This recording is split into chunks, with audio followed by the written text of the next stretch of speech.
My name is Elliot Nathan. I'm a senior partner at John Charcoal, one of the oldest mortgage brokers in the UK, who've been around for over 40 years.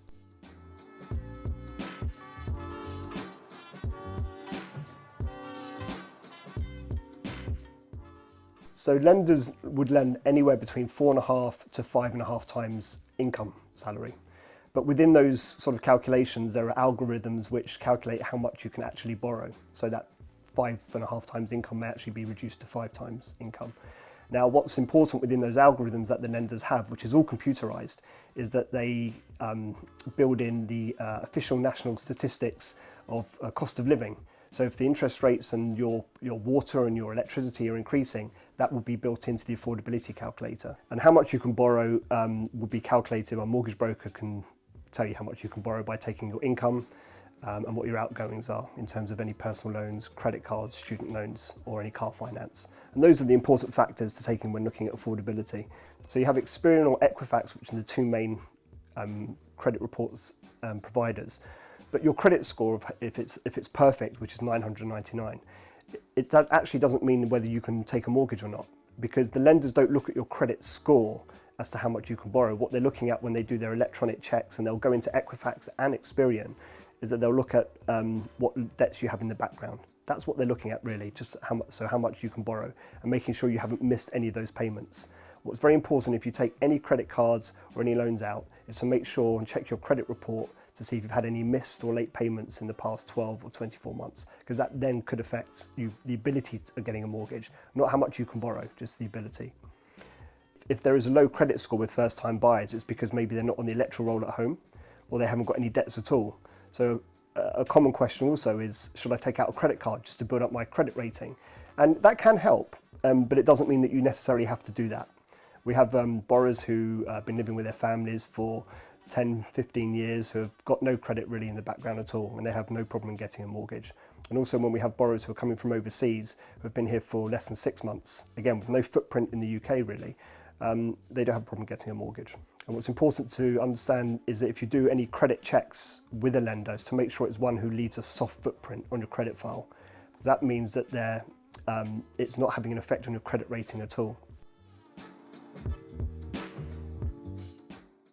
What's interesting is historically 2-year fixes have always been lower than 5-year fixes, but because of the turmoil in the market, we've seen that 5-year fixes have become much cheaper than 2-year fixes. So many more borrowers are going for 5-year fixed rates at the moment. What we're expecting now with the interest rate reductions is that 2-year fixes will start to come below the 5-year fixed borrowing, and therefore it will change people's thoughts as to how long they should take a fixed rate for.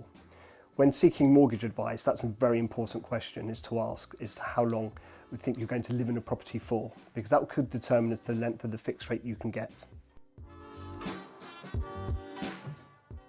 Variable rates are normally attractive for certain types of borrowers, people who want a bit of flexibility, because they don't normally come with any early repayment charges, so they like to make lump sum payments.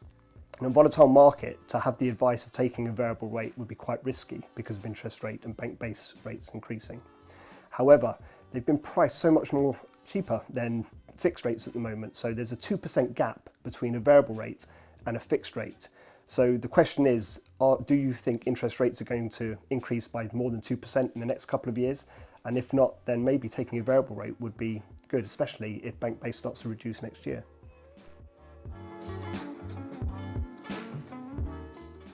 We had the luxury of low interest rates, and to see 5-year fixed rates starting with a 1 is going to be just very difficult to see again. I would say that anyone who's looking to obtain a mortgage now and think that the interest rates are going to be at that level will be a bit disappointed. We expect that interest rates are probably going to be the new norm, around 3% to 3.5%. I think what's important to realise is that we're still in a very low interest rate environment. On average, interest rates in the UK for the past 15 years have been around 8%.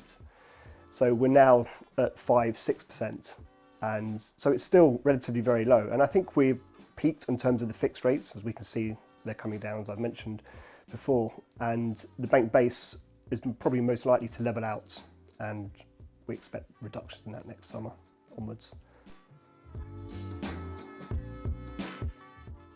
I think lenders are going to come out aggressively and reduce fixed rates a bit more quickly than they can do. It's the start of their financial year, so they'll be keen to get new business in. And that may help, and it may motivate borrowers to go and look for somewhere to buy. The government, I think, has to step in and also help with maybe with first-time buyers with the government schemes of Help to Buy, which was started in 2012 and was probably one of the most successful schemes to help first-time buyers get on the market. And now we haven't got that. So we expect more from the government this year to come in.